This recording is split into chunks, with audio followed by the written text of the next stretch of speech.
अस्सलाम वालेकुम। 6th class, कैसे हैं आप लोग। आज हम करने जा रहे हैं हमारा क्वेश्चन नंबर 8 जो कि है what is the importance of folders, explain briefly with an example. सबसे पहले तो हम फ़ोल्डर की डेफिनीशन करेंगे, उसके बाद हम इसकी एग्जांपल पे जाएंगे। तो पेज नंबर 41 पे आपको इसका आंसर मिलेगा। ये फ़ोल्डर लिखा हुआ नज़र आ रहा होगा आपको अपनी बुक्स में। फ़ोल्डर्स क्या होते हैं? फ़ोल्डर्स आर लाइक एनवेलप्स और drawers in which a user can place data. A folder can contain file and even other folders. They are used to organize data. Folders बोलते हैं envelope को, या फिर draw आप कह सकते हैं। जिस तरह आपके घरों में different drawers होती हैं जिसमें आप क्या है different चीज़ें जो है ना अरेंज करके रखते हैं। इस तरह से कंप्यूटर में भी आपके पास डाटा को रखने के लिए आप फोल्डर्स बनाते हैं, या फिर इन ड्रॉ कह सकते हैं, आप ड्रॉ बनाते हैं, या फिर एनवेलप होते हैं जिसमें कि आप डाटा को रख सकते हैं। फ़ोल्डर में डिफरेंट काइंड्स की फ़ाइल हो सकती हैं, फाइल्स हो सकती हैं, या फिर अदर फोल्डर्स भी उसमें मौजूद होते हैं।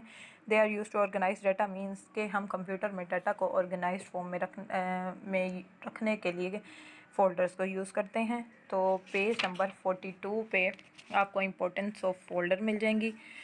देखें, यहाँ पे आपको लिखा हुआ नज़र आ रहा है। एक एग्जांपल है आपके पास। Suppose Ali is looking for his maths book from a big pile of books. He will have to shift through the pile of books to find math book. The same thing can happen if someone does not use folder to store data.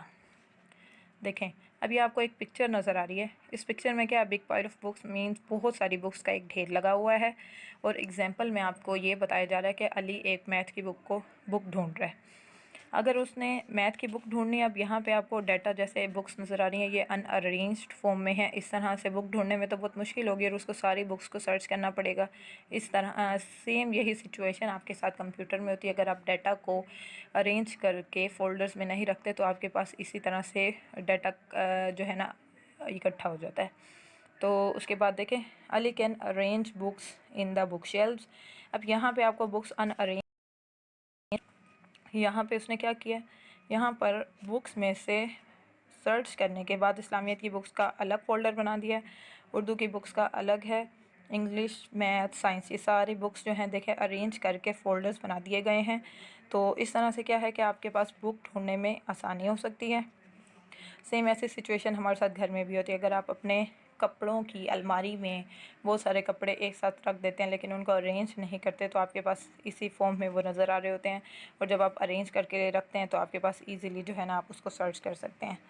When Ali wants to look for a particular book, it is now much easier to find because they have been organized into several categories.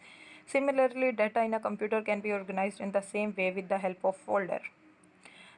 वही बात कर रहे हैं कि अब देखें, जब data arrange हो गया सारा, आपके पास यहाँ पे बुक्स अरेंज नज़र आ रही हैं, तो अली को जब भी किसी भी बुक की ज़रूरत होगी तो वो कह रहे हैं कि बहुत इजी होगा उसके लिए कि वो किसी भी बुक को इजीली इसमें से ढूंढ सकता है। इसी तरह से डाटा को अगर हम कंप्यूटर में ऑर्गेनाइज करके रखते हैं तो आपके पास बहुत ईजी होता है उसको सर्च करना और उसको एक्सेस करना।